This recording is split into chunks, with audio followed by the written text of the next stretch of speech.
The rig that I have here at rehearsal is brand new. We've only been using it for 3 days, and it's actually a hybrid of the rig I used during our last touring cycle and gear that now allows me to kind of call in the sounds that I use in the studio. Um, One of the biggest challenges for us for our live setup was to be able to have the flexibility of all the different tones of many vintage amps I used at Laurel, which are one of a kind, too expensive, and too rare to really put into a touring rig, especially since the rig that we build, we wind up having 4 of them because we have a backup in case it breaks down, and then we also have like a separate rig that we keep in Europe when we do shows over there. So in other words, if I wanted to use the Soldano amp that I use in the studio, which was very rare and expensive to rent each day, I'd have to find 4 of them to put in the rig. So the solution that we found is pretty incredible. If you want to walk back here to the road cases, we're actually using these new Randall MTS units, which emulate the different amps that I used in the studio. So if you look down in here, you can see, rather than having to have a huge high watt amp actually built into a road case, this little Randall MTS actually emulates the high watt. This is a clean tone.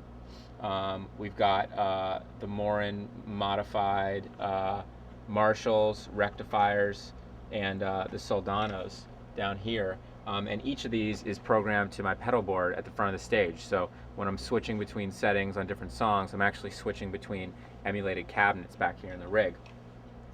As you can see, there's 2 road cases here, 2 racks. These are actually just clones of each other.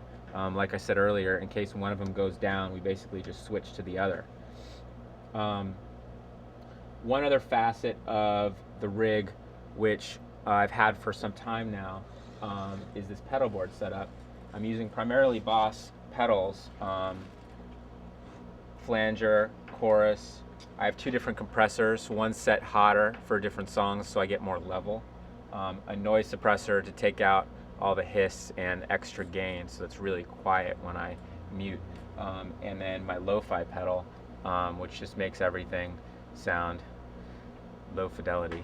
And these are all running in front of the preamps, directly to the pedal board, which I use out front.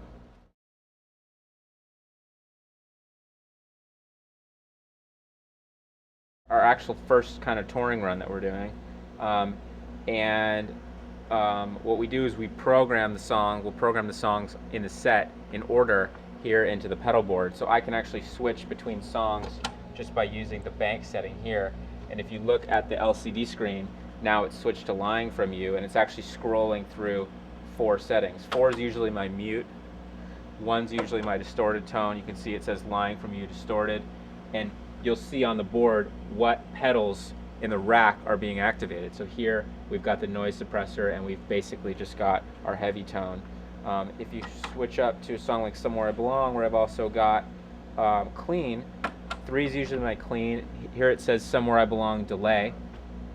We've got our G major, which we use for all our delay settings. That's a piece of rack mounted gear. And then you can see all the pedals that are being used here, just the compressor, and the Marshall is being activated as well. So as we go through the set, I basically just scroll up by bank, and then within the song, I'll switch back and forth from, say, my delay tone to my normal distorted tone.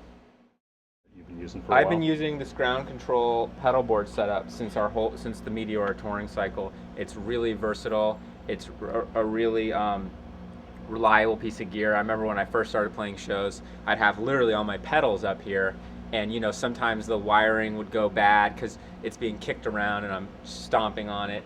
So it's much more ideal to have the pedals actually in a tray in the rack where they don't get moved or touched, and I can bang on this all I want, and it's really resilient.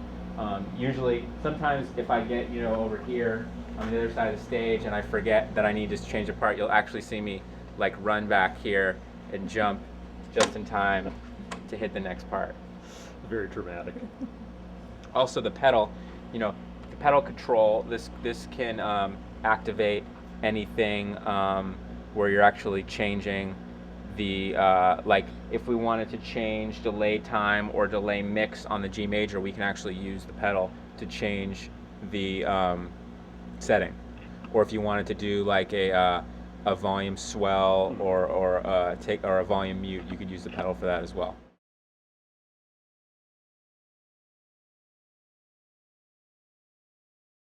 So the standard guitars that I use, well, there's nothing standard about them. They're pretty awesome guitars. But my main instruments of choice are PRSs, and I usually use my custom Soldier butterfly wing model. I've got this in red and I've got this in gray. This is a really versatile guitar, and I use it on almost every song.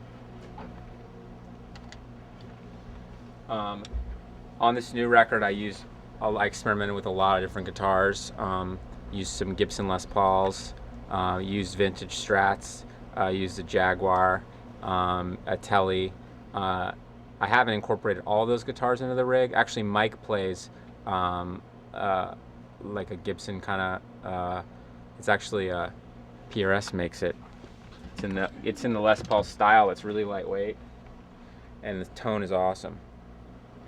He uses this on Given Up. He'll double what I'm playing. And also, as we're talking about Mike, he plays acoustic on The Little Things Give You Away.